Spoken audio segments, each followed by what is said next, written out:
Hello everyone, good morning to all of you.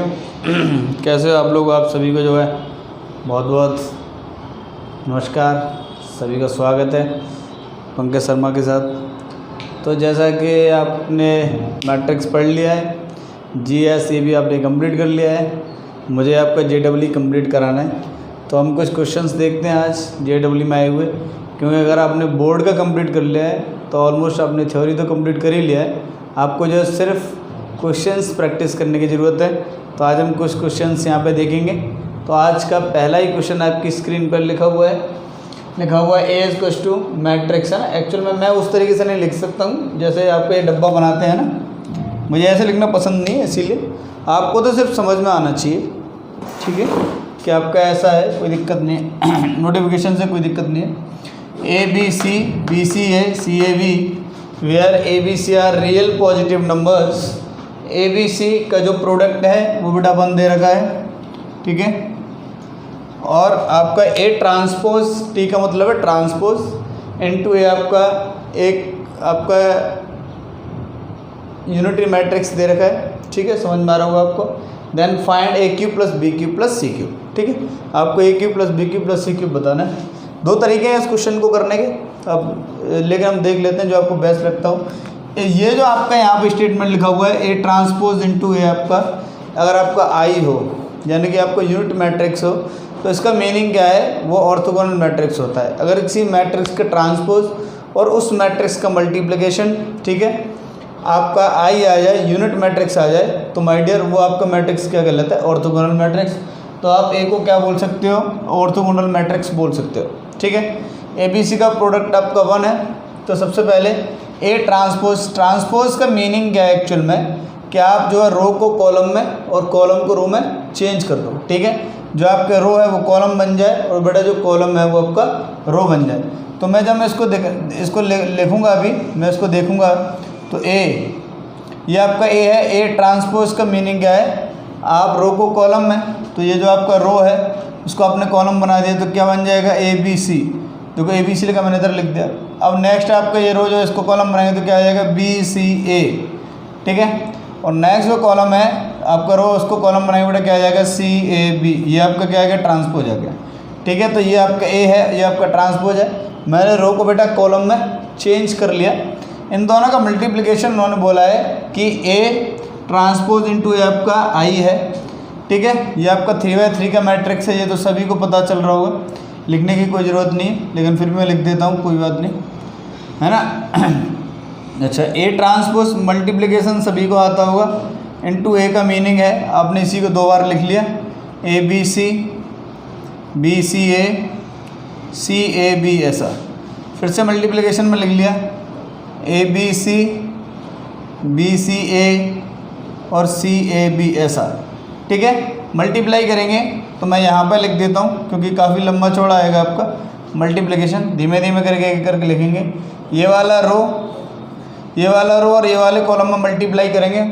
रो और column का ही multiplication आपका होता है, ठीक है।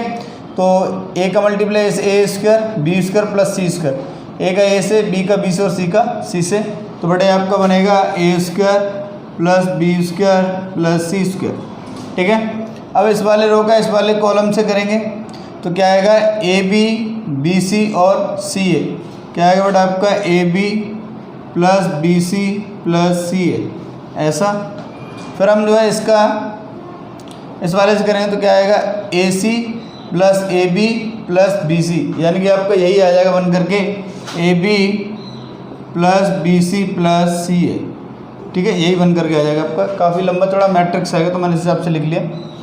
अब हम यहाँ पे बात कर रहे हैं आपका, अब आपका जो है इस वाले रो का मल्टीप्लाई होगा इसमें, तो देखते हैं क्या बनेगा आपका, ए बी बी सी और सी ए, आपको बनेगा A B plus B C plus C A, ठीक है। नेक्स्ट वाले मल्टीप्लाई करें तो बनेगा बी स्क्वायर सी स्क्वायर और ए स्क्वायर, बनेगा आपका A square plus B square plus C square.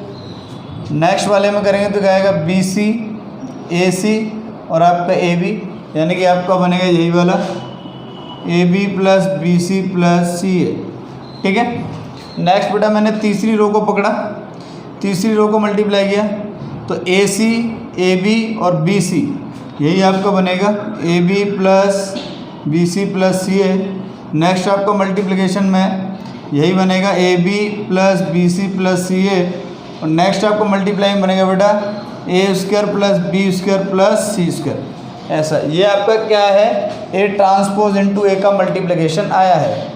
लेकिन उन्होंने बोला क्या है कि ए ट्रांसपोज इंटू ए आपका किसके इक्वल है, यूनिटी मैट्रिक्स। तो 3/3 का यूनिटी मैट्रिक्स आपका क्या होता है बेटा 1 0 0 0 1 0 0 0 1 ऐसा, ठीक है। यानी कि तीनों डायगोनल एलिमेंट बेटा आपके क्या होते हैं, इसको हम बोलते हैं प्रिंसिपल डायगोनल। क्या बोलते हैं बेटा, प्रिंसिपल डायगोनल, ठीक है। अब यहाँ पे क्या है, दोनों को हमें कंपेयर करना है, ये वाला और इसका हम कंपेरिजन करेंगे। यहाँ पे अगर हम कंपेरिजन करेंगे तो आप देखिए ए square B square plus C square आपका क्या आ रहा है 1 आ रहा है, और A B plus B C plus C बेटा आपका क्या आ रहा है 0 आ रहा है। और सबसे बढ़िया बात और सबसे खूबसूरत बात इस ए ट्रांसपोज इंटू ए की कि ये जो आपका डायगोनल है ये आपका क्या है, प्रिंसिपल डायगोनल है, ठीक है। ये आपका क्या है बेटा, प्रिंसिपल डायगोनल है। This is your principal diagonal. Principal diagonal में यहाँ पे A square plus B square plus C square, A square plus B square plus C square, A square plus B square plus C square, और यहाँ पे आपका 1 1 और 1 बना है, ठीक है। आप देखो इन दोनों के मल्टीप्लिकेशन में सिर्फ 2 ही टर्म की बात हो रही है, A square plus B square plus C square और A B plus B C plus C A, ठीक है। लेकिन जब हम कंपेयर करेंगे तो करस्पॉन्डिंग एलिमेंट्स ही आपके इक्वल होते हैं। आपको बेटा पढ़ा है अपने थ्योरी ऐसा। तो मैं यहाँ पे कह सकता हूँ कि मुझे आफ्टर कंपेरिजन यहाँ से क्या मिल रहा है बेटा आपका, ये 3/3 का यूनिट मैट्रिक्स है आपका, ये तो सभी लिखना जानते होंगे बेटा। तो क्या बनेगा आपका यहाँ से A square plus B square plus C square बेटा आपका क्या आ गया 1, और दूसरी चीज़ आपका A B plus B C plus C A आपका क्या आ जाएगा, A B plus B C plus C आपका क्या है 0 है। तो 2 इक्वेशन हमारे पास हैं, ये रही, और तीसरी यहाँ पे ए बी सी आपको 1 गिवन है, तीसरा ये रहा, तीसरा इसको मान लो, ठीक है। अब हमें A cube plus B cube plus C cube का वैल्यू फाइंड करना है। तो मैं क्या कर रहा हूँ, कोई पोर्शन तो मुझे रफ करना ही पड़ेगा, तो बेटा मैं इसी वाले पोर्शन को थोड़ा सा रफ कर देता हूँ और यहीं पे हम कैलकुलेशन स्टार्ट करते हैं आपका। देखते हैं अगर इतनी जगह में हो पाता है तो। A cube plus B cube plus C cube, तो A cube plus B cube plus C cube minus 3abc, ये आपका एक आइडेंटिटी होता है बेटा 9th में अलजेब्रिक आइडेंटिटी आपका। A cube plus B cube plus C cube minus 3abc आपका इक्वल होता है A plus B plus C into A square plus B square plus C square minus A B minus B C और minus सी, इसके equal होता है आपका, ठीक है। मैं इसको भी बेटा रफ कर रहा हूँ क्योंकि बोर्ड पे थोड़ा सा स्पेस कम है, ठीक है। आगे चलते हैं। तो अब आपको पता है A plus B plus C का वैल्यू आपको नहीं पता है, but A square plus B square plus C square इसका वैल्यू आपको पता है, और minus A B minus B C minus C का वैल्यू आपको पता है। तो सेकंड से ये वाला वैल्यू तो बेटा आपको 0 ही हो जाएगा। ये अब क्या बनेगा, A cube plus B cube plus C cube minus 3abc बेटा किसके इक्वल आएगा आपका, A plus B plus C, और यहाँ से आपका आएगा 1, ये 1 आएगा, 1 माइनस 0 1 हो जाएगा ऐसा। तो इसका मतलब आपका A cube plus B cube plus C cube A plus B plus C 1 में मल्टीप्लाई किया बेटा, और माइनस 3abc को हम इधर ले गए तो ये आपको हो जाएगा प्लस 3abc। abc का वैल्यू बेटा आप देखिए 1 दिया हुआ है, तो ये abc आपका 1 हो जाएगा। Ultimately A plus B plus C plus 3, मैंने इसको 4th इक्वेशन मान लिया। अब अगर आपको कहीं से बेटा ए प्लस बी प्लस सी का वैल्यू मिल जाए, आपको कहीं से अगर बेटा ए प्लस बी प्लस सी का वैल्यू मिल जाए तो आपका काम बन जाएगा। तो हम एक आइडेंटिटी जानते हैं, और वो आइडेंटिटी आपके क्या है, A plus B plus C का होल स्क्वायर आपने पढ़ा होगा, A square plus B square plus C square plus 2 times A B plus B C plus C A, ऐसा, ठीक है। अब आप देखो फटाफट से A B plus B C plus C तो बेटा आपका 0 है, तो इस स्टेप का तो कोई मीनिंग ही नहीं है। 2 इंटू 0 बेटा क्या हो जाएगा 0। A square plus B square plus C square, question first से बेटा आपको 1 दे रखा है, तो A plus B plus C का होल स्क्वायर बेटा क्या हो जाएगा 1 हो जाएगा। यहाँ से दो वैल्यूज आएंगे a प्लस बी प्लस सी, एक तो बेटा आपका 1 होगा और एक आपका a plus B plus C आपका क्या आएगा -1 आएगा। लेकिन क्वेश्चन में उन्होंने बोला है बेटा कि A B C are real positive numbers, तो पॉजिटिव नंबर्स का सम नेगेटिव तो कभी हो ही नहीं सकता। 3 पॉजिटिव नंबर्स को अगर आप ऐड कर रहे हो तो कभी नेगेटिव नहीं हो सकता है, तो ये आपका कैंसिल हो जाएगा। यानी कि a plus B plus C का वैल्यू आप क्या सेलेक्ट करोगे 1। तो इस 1 को उठा करके फोर्थ में रख दो आप, यहाँ बेटा फोर्थ में रखोगे a plus B plus C का वैल्यू, तो 1 प्लस 3 आपका क्या आ जाएगा 4 आ जाएगा, और यही बेटा आपका क्या है आंसर है। ठीक है, ये आपका एक सब्जेक्टिव क्वेश्चन था। ठीक है, काफ़ी अच्छा क्वेश्चन था। और इसमें मैं एक और बात आपको बता दूं कि A cube plus B cube plus C cube minus 3abc equals to A plus B plus C into A square plus B square plus C square minus A B minus B C minus C है। ये जो आपका identity है ये frequently use किया जाता है bye IIT। ठीक है, तो आप सभी इसको याद रखें। ठीक है, नोट करिए, फिर आगे चलते हैं।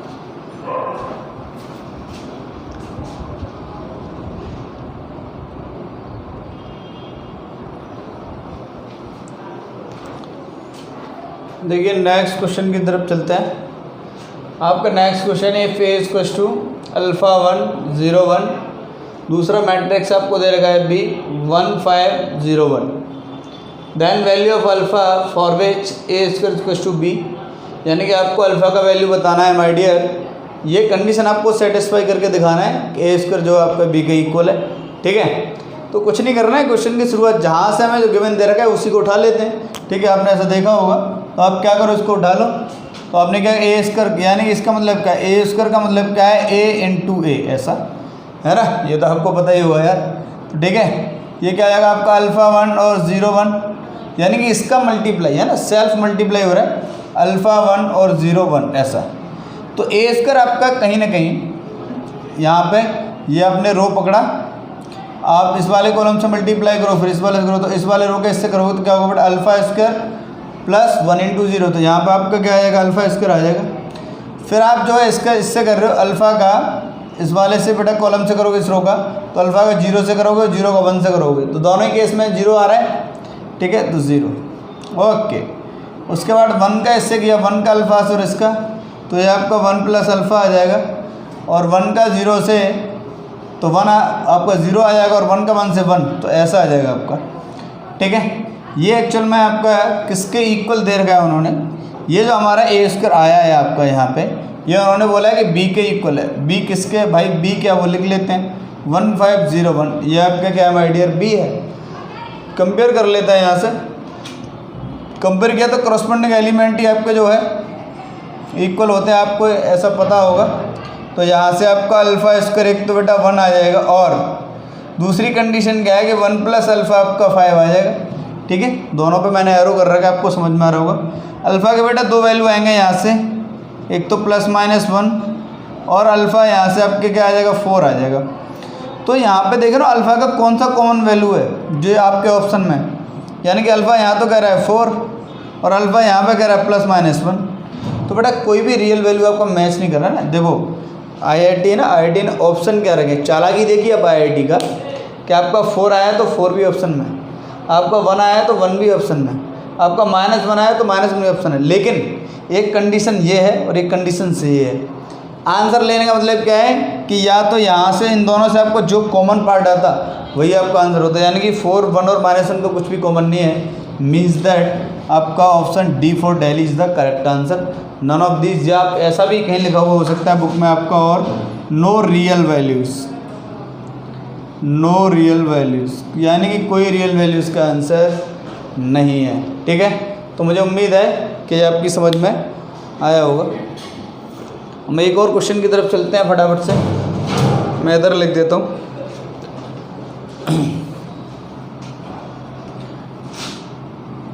नेक्स्ट क्वेश्चन है बेटा आपका if alpha if A equals to, आपको ए जो है ऐसा दे रखा है अल्फ़ा 2 अल्फ़ा ऐसा आपको दे रखा है, और उन्होंने बोला है and determinant of A cube, determinant of A cube आपका 125 है, then then alpha is, alpha आपको बताना है। आपके ऑप्शन है A for Agra ±1, B for Bombay ±2, C for Calcutta ±3 and D for Delhi ±4। ठीक है, ये आपका क्वेश्चन है और ये आपको बताना है। ठीक है, अच्छा देखो क्वेश्चन की खास बात, लोगों को लग रहा होगा पहले हम ए क्यूब निकालेंगे, ऐसा कई लोगों ने सोचा होगा। क्वेश्चन बिल्कुल ये जो भी मैं क्वेश्चन करा रहा हूँ बेटा सारे आईटी में पूछे हुए आपके। मॉड, या आपको ऐसे भी कह सकते हो, मॉड कह सकते हो, डिटरमिनेंट कह सकते हो, कोई फर्क नहीं पड़ रहा, मॉड ही कह दो आप। ये आपका जो स्टेटमेंट लिखा हुआ ना कि ए क्यूब का मॉड इज टू 125, ठीक है, या डिटरमिनेंट ऑफ, अगर इस मैट्रिक्स का डिटरमिनेंट लेंगे तो मॉड की तरह आपका जो डिटरमिनेंट आप ओपन करते हो उसी तरीके से आपको ओपन करना है। ठीक है, तो ये इसका क्यूब है और वो आपको 125 के इक्वल दे रखा है, तो उन्होंने बोला अल्फ़ा क्या आएगा। अब जाहिर सी बात है अल्फ़ा का इसमें इन्वॉल्वमेंट रहेगा। क्यों रहेगा? क्योंकि देखो यहाँ पे भी अल्फ़ा बेटा, ये जो है क्या होगा, प्रिंसिपल डायगोनल होगा, है ना, और डायगोनल एलिमेंट आपके क्या है, अल्फ़ा कॉमा अल्फ़ा ही है। ये वाली बात समझ में आ रहा है? तो अगर इसका मीनिंग क्या है, ये जो आपका लिखा हुआ मैं उसको ऐसे भी लिख सकता हूँ कि डिटर्मिनेंट ऑफ ए का क्यूब आपका 125, ये जो पावर है बेटा आपका बाहर आ सकता है। ठीक है, अब डिटर्मिनेंट ऑफ ए आपका क्या होगा, अल्फ़ा स्क्वायर -4, ओपन करने का यही तरीका है। तो यानी कि अल्फ़ा स्क्वायर -4 का होल क्यूब आपका किसके इक्वल आ जाएगा, 125 के। अल्फ़ा स्क्वायर -4 ये आपका क्या डिटर्मिनेंट ऑफ ए और उसका क्यूब कर दिया मैंने, किसके इक्वल आ गया बेटा, 125। एक्चुअल में 125 आपका क्या होता है, 5 का क्यूब। क्या होता है बेटा, 5 का क्यूब। तो कंपेयर करेंगे तो अल्फ़ा स्क्वायर -4 आपका किसके इक्वल आ जाएगा, 5 के। तो अल्फ़ा स्क्वायर आपका क्या हो जाएगा, 9 हो जाएगा। अल्फ़ा स्क्वायर आपका क्या हो जाएगा, 9 हो जाएगा। तो बेटा अल्फ़ा आपका क्या आ जाएगा, +-3। अल्फ़ा बेटा आपका क्या आ जाएगा, +-3। ठीक है, आप देख लो कौन सा ऑप्शन सही है। तो सी फॉर कैलकाटा +-3, तो यही आपका क्या है, करेक्ट आंसर है। तो सी आपका जो है बेटा करेक्ट आंसर है ना। नोट कर लो, फिर आगे चलते हैं।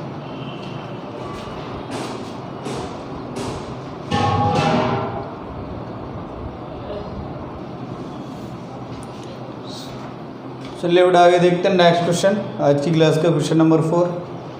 ए आपका दे रखा है 100 01 -2 014। ठीक है, आपका यूनिट मैट्रिक्स 3/3 का वो तो कॉमन, अगर नहीं भी देगा तब भी हमें समझ में आता है 100 010 001। ठीक है, ये तो सबको समझ में आता है। ये भी बेटा आपका 3/3 का मैट्रिक्स है और ये भी बेटा आपका 3/3 का मैट्रिक्स है। ठीक है, आपको उन्होंने बोला है ए इनवर्स, आपको उन्होंने ऐसा दे रखा है 1/6 of A square plus C A plus D I. यहाँ पे सी और डी आपके क्या बेटा अननोन है।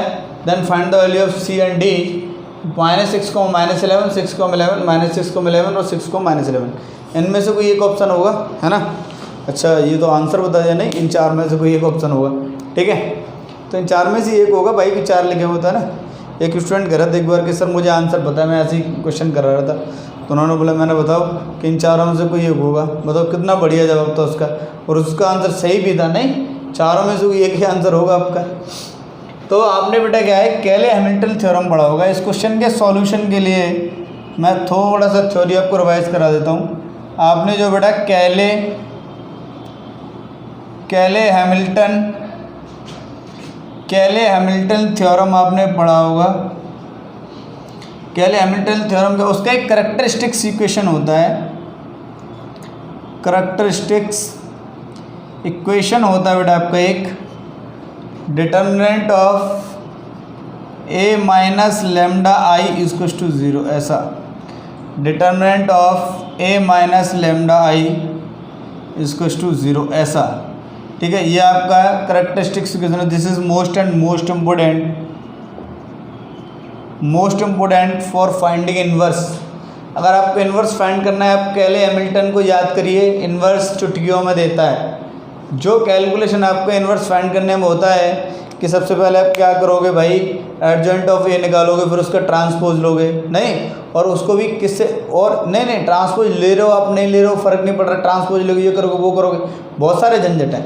ठीक है, यानी कि आप पहले एक एडजॉइंट ऑफ ए निकालोगे, फिर उसको इन्वर्स से आप जो इन्वर्स निकालेंगे उसके डिटरमिनेंट से उसको डिवाइड करोगे, उसके बाद कहीं आपका ए इन्वर्स आएगा, इतना तामझाम कौन करेगा भाई। ये पकड़ो सीधे सीधे, एक मैट्रिक्स आपके पास होगा और यूनिट मैट्रिक्स तो आपको पता ही है, चाहे 4x4 का हो, चाहे 2x2 का हो बेटा, चाहे 3x3 का हो, वो तो आप लोगों के दिमाग में रहता है, दिल और दिमाग पे आपकी छाई हुई चीज़ें हैं, ठीक है। तो determinant of A minus lambda आई। अब कोई लोगों को लग रहा होगा यार ये ए माइनस लेमडा आई हम कैसे बनाएंगे, कई लोगों के दिमाग में ऐसी बात चल रही होगी कि हम ए माइनस लेमडा आई कैसे बनाएंगे।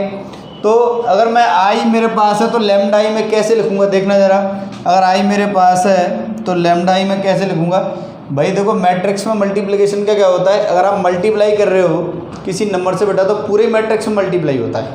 लेमडा का मल्टीप्लाई करोगे तो पूरे में होगा, पूरे में मल्टीप्लाई हो तो लेमडा आई आपका क्या बनेगा, लेमडा 0 0 0 लेमडा 0 0 0 लेमडा, क्योंकि बाकी तो सब तो जीरो है। मल्टीप्लाई किस में होगा, जो 1 में। और वैसे भी ये आपका क्या है, डायगोनल मैट्रिक्स है। डायगोनल मैट्रिक्स में जब आप किसी नंबर से या किसी भी कांस्टेंट से या किसी वेरिएबल से मल्टीप्लाई करते हो तो बेटा आप सिर्फ उसके डायगोनल के एलिमेंट में मल्टीप्लाई करते हो। ये वाली बात आपको समझ में आना चाहिए, ठीक है। डायगोनल मैट्रिक्स का क्या मतलब है, जिसमें सिर्फ डायगोनल ही एलिमेंट रहते हैं उसको बेटा डायगोनल मैट्रिक्स कहते हैं। और डायगोनल मैट्रिक्स में जब हम मल्टीप्लाई करते हैं तो सिर्फ उसके डायगोनल एलिमेंट में ही मल्टीप्लाई करते हैं। आप देखिए क्यों, क्योंकि बाकी जगह पे बेटा जीरो होता है। आप कोई नंबर लेकर के जीरो के पास जाओगे मल्टीप्लाई करोगे जीरो बन जाएगा, तो यहाँ देखो 0 0 बन गया सिर्फ ऐसा। अब हमारे पास ए क्या है, आप देखिए ए हमारे पास ये है, तो ए मैं ए और लिख लेता हूँ। तो यहाँ पे थोड़ा इधर हम जो है थोड़ा सा इधर कोशिश करते हैं, ठीक है, क्वेश्चन को ले जाने की। अच्छा हम बनाना क्या है, हमें एक्चुअल में ए माइनस लेमडा आई का डिटरमिनेंट ऐसा बनाना है। तो डिटरमिनेंट ऑफ मैंने लिख लिया, डिटरमिनेंट ऑफ ए आपका क्या है, अच्छा इधर साइड में लिख देते हैं आपका, यहाँ पर डायगोनल आपका 1 है और यहाँ पे क्या लेमडा है। तो सिर्फ लेमडा है ना, यहाँ पर डायगोनल एलिमेंट ही देखिए आप सब्ट्रैक्ट होंगे बेटा आपके, तो इसके जो डायगोनल के एलिमेंट है उनमें से मैं लेमडा माइनस कर देता हूँ। तो अब क्या क्या बनेगा बेटा 1 माइनस लेमडा 0 और 0। नेक्स्ट अब क्या बनेगा 0, नेक्स्ट बेटा आपका बनेगा 1 माइनस लेमडा और नेक्स्ट अब क्या बनेगा -2, क्योंकि 0 सब्ट्रैक्ट करने का कोई फ़ायदा नहीं। देखो 0 0 है, सिर्फ डायगोनल एलिमेंट में से ही लेमडा सब्ट्रैक्ट होगा। तो नेक्स्ट अब क्या बन जाएगा 0, नेक्स्ट अब क्या बन जाएगा 1 और नेक्स्ट बेटा अब क्या बनेगा 4 माइनस लेमडा। इसका जो डिटरमिनेंट है वो आपका क्या होगा 0 होगा, ठीक है। इसका जो डिटरमिनेंट है वो क्या होगा 0 होगा। तो ये आपका देखिए ए माइनस लेमडा आई लिख गया मैंने, ए में से लेमडा आई को बेटा माइनस किया है। इस वाले मैट्रिक्स में से बेटा मैंने इस वाले मैट्रिक्स को जो आपको लेमडा आई, मैंने आई पता है मुझे, लेमडा का मल्टीप्लाई किया मैंने, लेमडा आई क्रिएट किया। ए में से लेमडा आई को बेटा लिखा मैंने यहाँ पे, बहुत आसान है। आप 2 3 4 क्वेश्चन प्रैक्टिस करोगे कोई दिक्कत नहीं होगी। अच्छा इसको सॉल्व करने का तरीका आपने क्या किया, इसके रिस्पेक्ट में आप प्लस माइनस प्लस करोगे तो ये तो 0 है, तो इन दोनों को लिखने का तो कोई मीनिंग है नहीं बेटा। इसके रिस्पेक्ट में लिख लें तो ये बनेगा आपका 1 माइनस लेमडा ऐसा। अंदर आपका क्या बनेगा वो देख लें एक बार, ये जो आपका है वो छोटू डिटरमिनेंट बन जाएगा इसके रिस्पेक्ट में, कि ये कैंसिल आउट होगा और ये कैंसिल आउट होगा, ठीक है। तो 1 minus lambda into this multiply this minus this multiply by this, ऐसे करते हैं ना। तो क्या हो जाएगा बेटा 4 माइनस लेमडा ऐसा और माइनस ऑफ -2 ऐसा, और ये आपका किसके इक्वल 0 है ऐसा, ठीक है। अब आप देखिए यहाँ से अगर इस तरीके से आपका बन रहा है तो ये एक्चुअल में क्या बनेगा उसकी भी हम बात कर लेते हैं यहाँ पे फटाफट से। तो ये माइनस माइनस बेटा आपका प्लस हो जाएगा यहाँ पे, ठीक है। तो ये क्या बनेगा 1 माइनस लेमडा और आपका अंदर चल रहा है 1 माइनस लेमडा और आपको 4 माइनस लेमडा का मल्टीप्लाई करना पड़ेगा। तो 1 का मल्टीप्लाई 4 में तो बनेगा बेटा 4 माइनस लेमडा, और आपका माइनस लेमडा का मल्टीप्लाई 4 में करेंगे तो माइनस बेटा 4 लेमडा और प्लस आपका लेमडा स्क्वायर और बेटा आपका क्या बन जाएगा +2, ठीक है। ऐसा बन के आ जाएगा इसको =0 ऐसा, ठीक है। अगर ये आपका ऐसा बन के आ रहा है बेटा देखो, तो मैं इसको क्या कर रहा हूँ फिर से और सिंप्लीफाई कर रहा हूँ। तो ये बनेगा 1 माइनस लेमडा, ठीक है।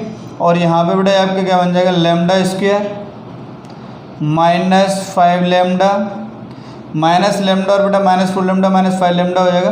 4 + 2 बेटा आपका 6 हो जाएगा ऐसा, इसको =0, ठीक है। तो ये आपका लेमडा ऐसा, एक्चुअल में 1 माइनस लेमडा को मैं लेमडा -1 में लिख सकता हूँ। अगर मैं चाहूँ तो थोड़ा सा इधर लिख देता हूँ आपकी कैलकुलेशन के लिए कि आपका कैलकुलेशन में क्या बनेगा। मैं इस वाले स्टेप से ऊपर ले जा रहा हूँ, ऐसे यहाँ से थोड़ा यहाँ पर लिख रहा हूँ, ध्यान से देखें आप, ठीक है। तो बेटा ये लिखा हुआ आपका लेमडा -1 और लेमडा स्क्वायर -5 लेमडा +6, इसके बेटा फैक्टर क्या होंगे, लेमडा -2 और लेमडा -3 0। आपने 9th में पढ़ा होगा, अगर मैं इन तीनों का मल्टीप्लाई करूं बेटा तो आपके क्या आएगा, lambda square -11 lambda cube -11 lambda square x cube -6 x square, 6 कर लो बेटा, 6 आएगा यहाँ पे, प्लस 11 लेमडा -6 0, ऐसा आएगा आपका। ये यहाँ से लेमडा के टर्म्स में एक इक्वेशन आपका आएगा, lambda cube -6 lambda square plus 11 lambda -6। आप मल्टीप्लाई करके देख लें इसका। आपने एक 9th में मैं बता दूँ, आपने क्यूबिक पढ़ा होगा, x cube -6 x square plus 11x -6, ऐसा, ठीक है। आपने ऐसा पढ़ा होगा, x cube -6 x square plus 11x -6, ऐसा आपने पढ़ा होगा, ठीक है, इसको =0। इसके बेटा 9th में फैक्टर आपने पढ़े होंगे x -1 x -2 और x -3। एक और आपने पढ़ा होगा x cube plus 6x square plus 11x + 6। इसमें सारी टर्म आपके जो है पॉजिटिव हैं, तो क्या हो जाएगा, x +1 x +2 और x +3 इसको =0, ठीक है। तो यानी कि यहाँ पे सारे ही आपके प्लस में आते हैं बेटा। उसी तरह पे लिखा हुआ है लेमडा -1 लेमडा -2 लेमडा -3, x की आपने किसको रख दिया, लेमडा, ठीक है। जब आपका इस तरीके का सिनेरियो बन करके आ जाएगा, जब आपका इस तरीके का सिनेरियो बन करके आ जाएगा, तो आप देखिए, आप एक्चुअल में क्या कर रहे हो, आपने जो है मल्टीप्लाई कर दिया बेटा, किससे, लेमडा इन्वर्स से, क्योंकि आपको क्या चाहिए, लेमडा इन्वर्स चाहिए। क्या चाहिए आपको, लेमडा इन्वर्स चाहिए आपको। अगर लेमडा है तो मैंने इसको ए के टर्म में लिख सकता हूँ कैरेक्टरिस्टिक्स इक्वेशन में, बाद में बेटा हम लेमडा की ए रख सकते हैं। तो ये बनेगा क्या, a cube -6a square plus 11a -6 0। मैंने इस इक्वेशन को क्या किया बेटा, a इन्वर्स से प्री मल्टीप्लाई कर दिया। मैं a इन्वर्स से प्री मल्टीप्लाई करूँ तो हर टर्म में मल्टीप्लाई होते हुए जाएगा। क्या बनेगा, a inverse into a cube -6a inverse into a square, constant में मल्टीप्लाई नहीं होता है, plus 11a inverse into a और -6a इन्वर्स इसको =0, ऐसा, ठीक है। अब a इन्वर्स और a का मल्टीप्लिकेशन बेटा यूनिट मैट्रिक्स हो जाता है। तो ये बनेगा आपका i into a square minus, यहाँ से बनेगा बेटा 6i इंटू a, एक a के साथ i बना देगा, प्लस आपका 11i ऐसा, और ये इक्वल आ जाएगा 6a इन्वर्स के, किसके इक्वल आ गया, इन्वर्स के। i का मल्टीप्लाई किसी मैट्रिक्स में आप करिए, सेम मैट्रिक्स रहता है, तो i इंटू a आपका क्या हो जाएगा, i a हो जाएगा, i इंटू a स्क्वायर बेटा आपका a स्क्वायर हो जाएगा। तो 6a इन्वर्स आपका बेटा किसके इक्वल आएगा, a square -6a plus 11i, इसके इक्वल आएगा। आपने क्या किया बेटा, a इन्वर्स यानी कि 1/6 आपने डिवाइड कर दिया, क्या बन जाएगा, a square -6a plus 11i। आपके पास जो फोटो था उससे हम इसको मैच कर लेते हैं।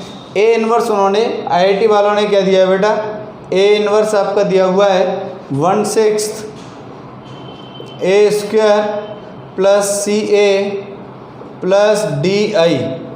i का कोफिशिएंट यहाँ पे क्या 11 है, और a का कोफिशिएंट यहाँ पे c, और a का आपका क्या है, तो यहाँ से बेटा c और d आपके क्या आ गए, c और d क्या आ गए बेटा, -6 और 11, ठीक है।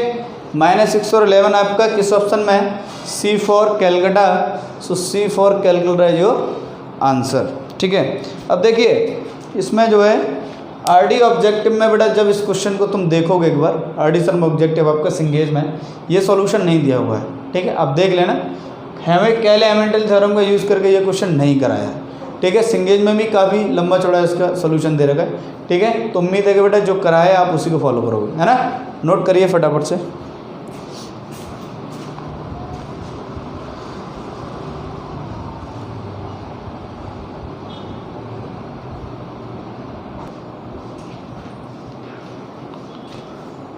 देखिए आपने वो वाला क्वेश्चन नोट कर लिया होगा, बहुत अच्छा क्वेश्चन है, कंसेप्चुअल बहुत अच्छा क्वेश्चन है। आईआईटी में मैं पहले ही जैसे आपको बोला है कि हम जितने भी यहाँ पे बड़ा क्वेश्चन डिस्कस कर रहे हैं सारे आपके आईआईटी में पूछे हुए क्वेश्चन डिस्कस कर रहे हैं यहाँ पे, ठीक है।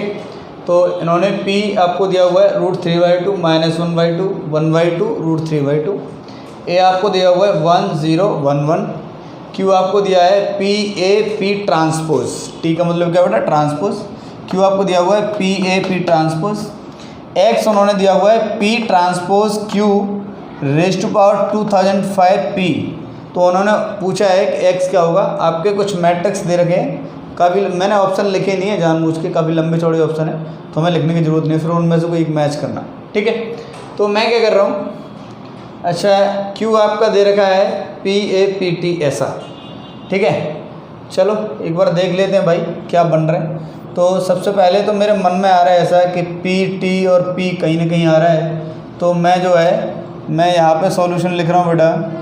मेरे मन में आया कि Q का वैल्यू जो है Q 2005 का मतलब क्या है, इसका मुझे मल्टीप्लाई करना पड़ेगा 2005 टाइम्स, ऐसा करना पड़ेगा कि नहीं।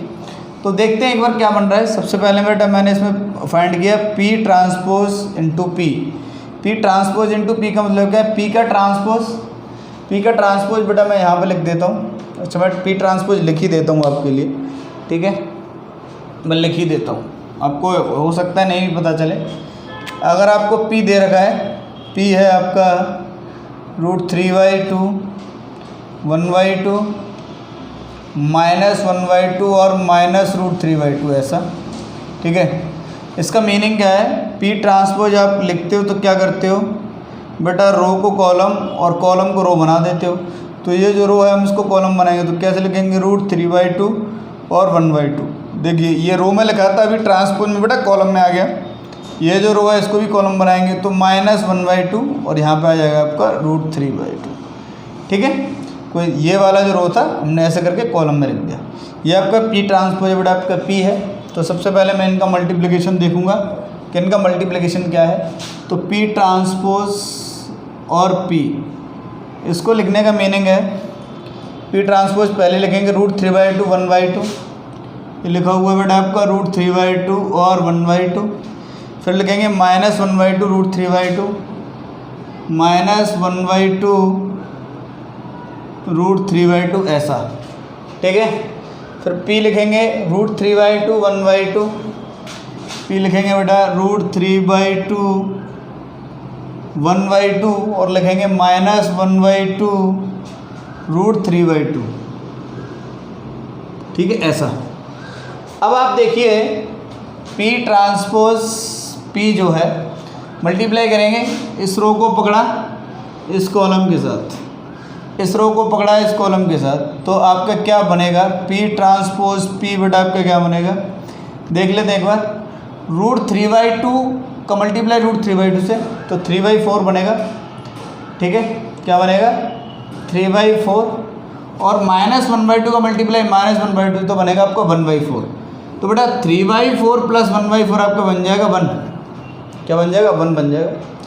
नेक्स्ट हम क्या कर रहे हैं, इसका मल्टीप्लाई बेटा सेकंड वाले कॉलम से करेंगे तो √3/2 का मल्टीप्लाई 1/2 से करेंगे तो क्या आएगा √3/4, ठीक है। -1/2 का मल्टीप्लाई √3/2 से करेंगे तो आएगा -√3/4, तो यानी कि क्या बन जाएगा बेटा 0 बन जाएगा आपका। नेक्स्ट इस वाले रो का मल्टीप्लाई करेंगे तो 1/2 का मल्टीप्लाई √3/2 से तो √3/4 -1/2 का मल्टीप्लाई इससे हो जाएगा तो -√3/4 तो 0 बन जाएगा। 1/2 का मल्टीप्लाई 1/2 से 1/4, √3/2 का मल्टीप्लाई √3/2 से बेटा आपका 3/4, तो 3/4 + 1/4 आपका 1 आ जाएगा। अच्छा मतलब क्या निकल के आएगा, P ट्रांसपोज और P का मल्टीप्लिकेशन बेटा आपका क्या है, I है। क्या है बेटा, I है। ये कहानी बन करके आई, ठीक है। ओके तो अब मैं क्या कर रहा हूँ, यहाँ पे जो है ना ये जो आपका Q है, तो पहले मैं क्या करूँगा Q का पावर आपको 2005 है बेटा, इसको फाइंड करने के लिए मुझे Q से मल्टीप्लाई करना पड़ेगा। Q² फाइंड करूँगा, फिर मैं Q फाइंड करूँगा, फिर मैं Q⁻4 फाइंड करूँगा, Q⁻5 फाइंड करूँगा। तो मैं देखता हूँ हम जो है 2005 टाइम्स मल्टीप्लाई तो नहीं करेंगे, लेकिन एक दो मल्टीप्लिकेशन लेने के बाद हम सिमेट्री से देखेंगे क्या बनते हुए आ रहा है। ठीक है, तो मैंने क्या किया, क्यू को लिख लिया। क्यू का स्क्वायर का मतलब क्या है बेटा, क्यू इंटू क्यू ऐसा, और क्यू इंटू क्यू का मतलब क्या है, क्यू का वैल्यू क्या है, पी ए पी टी, और फिर से आपका क्या है, पी ए पी टी ऐसा। ठीक है, ध्यान से देखो आप, पी ए पी टी और ये आपका क्या है, पी ए पी टी ऐसा लिख लिया। यहाँ से यहाँ तक बड़ा ये क्यू है और फिर ये आपका ये क्यू है, तो पी ट्रांसपोज और पी तो आपका क्या होगा, आई होगा, ये तो अभी हमने ऊपर देखा है। तो क्यू स्क्वायर आपका क्या बन जाएगा, ध्यान से देखिए आप, क्यू स्क्वायर बेटा आपका क्या बनेगा, क्यू स्क्वायर आपका क्या बनेगा, पी ए स्क्वायर पी ट्रांसपोज, क्योंकि पी ट्रांसपोज और पी का मल्टीप्लाई तो आई हो जाएगा, और आई का तो किसी के भी साथ करो, तो ऐसा बन जाएगा आपका पी ए स्क्वायर पी ट्रांसपोज ऐसा बन जाएगा। तो अगर मैं आपका इसी हिसाब से बेटा, इसी हिसाब से अगर मैं क्यू रेज़ टू पावर 2005 देखना चाहूँ तो क्या बनेगा, P A raise to power 2005 P transpose ऐसा बनेगा। तब हम क्या करते हैं, जो हमें x चाहिए यहाँ बेटा, ये जो x चाहिए इसमें मैं वैल्यू डाल करके देखता हूँ कि क्या बनेगा आपका। तो मैं इधर लिख रहा हूँ फटाफट से आपका, ठीक है, ये वाला वैल्यू मैं इधर लिखूँगा, तो q की जगह रखूँगा बेटा मैं। तो x आपका क्या है बेटा, x है आपका P T P transpose q raise to power 2005 into P ऐसा है आपका। q रेज़ टू पावर 2005 का वैल्यू ये रहा, इसको मैं यहाँ पर रख रहा हूँ बेटा। तो कैपिटल X आपका क्या बन जाएगा, P ट्रांसपोज, और ये है आपका P A raise to power 2005 into P transpose ऐसा, और आपका P, ये जो वैल्यू है यहाँ से यहाँ तक ये बेटा Q का है, Q रेज़ टू पावर 2005 का वैल्यू जो मैंने यहाँ पे इस P से लेके P ट्रांसपोज तक। तो P ट्रांसपोज इंटू P बेटा आपका क्या बन रहा है, I, P transpose into P आपका क्या बन रहा है बेटा, I। तो एक्चुअल में आपका X क्या बन जाएगा, IA 2005 और इंटू I। तो I का तो मल्टीप्लाई किसी भी बेटा मैट्रिक्स से करो, आपका क्या आता है, वही मैट्रिक्स आ जाता है। तो ये आपका आ जाएगा A रेज़ टू पावर 2005, क्या आ जाएगा बेटा, A रेज़ टू पावर 2005 बन जाएगा। अच्छा, अब मुझे A दे रखा है आपका, मुझे बेटा A आपका दे रखा है, तो मैं पहले ए स्क्वायर फाइंड करूँगा, ए क्यूब फाइंड करूँगा, A raise to power 4 find करूँगा, फिर मैं जैसे मैंने क्यू स्क्वायर से क्यू रेज़ टू पावर 2005 लिखा है, वैसे ही मैं यहाँ पे देखूँगा कि ये क्या बनेगा आपका। तो अब मैंने क्या किया, A मुझे पता है, तो ए स्क्वायर का मीनिंग क्या, मुझे A का 2 बार मल्टीप्लाई करना पड़ेगा। तो 1 0 1 1, इसका मल्टीप्लाई बेटा 1 0 1 1 से कर रहे हैं। तो ये आपका रो है, ये आपका कॉलम है, ये आपका कॉलम है, तो पकड़ लिया फटाफट से। तो ए स्क्वायर क्या लिखेंगे, देखो ध्यान से, 1 का 1 से 1 आ रहा है, 1 का 0 0 आ गया, तो 1 का 1 से बेटा, और 1 का 1 से 2 आ जाएगा, 0 का बेटा 1 से, और 1 का बेटा आपका देखो ये जो आपका रो है इसका कॉलम से करेंगे तो 0 का 1 से होगा, 1 का 0 से 0 आएगा, और बेटा 0 का 1 से करेंगे आपको 0 आएगा, 1 का 1 से करेंगे 1 आएगा, तो ऐसा बन रहा है। तो अगर देखो यहाँ पे 2 है तो यहाँ पे देखो 2 बन गया। मैं डेफिनेटली कह सकता हूँ, आप निकाल लेना बेटा, जब आप ए क्यू फाइंड करोगे तो ऐसा बनेगा आपका, ए क्यू फाइंड करोगे तो 1 0 3 1 बनेगा, ठीक है। A4 फाइंड करोगे, A4 बेटा फाइंड करोगे, आप कर लेना मल्टीप्लाई, 1 0 4 1 बनेगा, ठीक है। यानी कि जो पावर यहाँ पे वही एलिमेंट यहाँ पे बन रहा है। तो बेटा A रेज़ टू पावर 2005 आप क्या लिखोगे, A रेज़ टू पावर 2005 आप क्या लिखोगे, 1 0 2005 और 1, और बेटा x किसके इक्वल है, A रेज़ टू पावर 2005 के ही इक्वल है, तो इसीलिए x आपका क्या हो जाएगा, 1 0 2005 और 1। इस x के अलावा यही आपका क्या बेटा आंसर है। कंसेप्चुअल क्वेश्चन था, नो डाउट 2005 में पूछा हुआ है। और एक और बात मैं बता दूं बेटा, ये अगर हम नहीं देखते तो हम इसका 2005 टाइम्स तो मल्टीप्लाई करने से रहे, हमें कहीं ना कहीं चीज़ें सिमेट्री से पकड़नी पड़ेंगी और देखनी पड़ेंगी कि ये क्या बन रहा है, ठीक है। तो मुझे उम्मीद है कि ये क्वेश्चन आपकी समझ में आया होगा, ठीक है। और आगे भी हम इसी तरीके के क्वेश्चंस करते रहेंगे बेटा। अगर आपको मैं एक और बात बता दूं, अगर आपको मैट्रिक्स समझना है ठीक है। तो आपने जो थ्योरी पढ़ा है एक बार उसे और रिवाइज करके आप आइए क्लास में, जिससे आपको पता चलेगा कि आपके कंसेप्ट में कहाँ आपको दिक्कत हो रही है। ठीक है, तो आज के सेशन के लिए बेटा इतना ही रखते हैं, कल मिलेंगे कुछ नए क्वेश्चंस के साथ। ओके, टाटा, बाय बाय।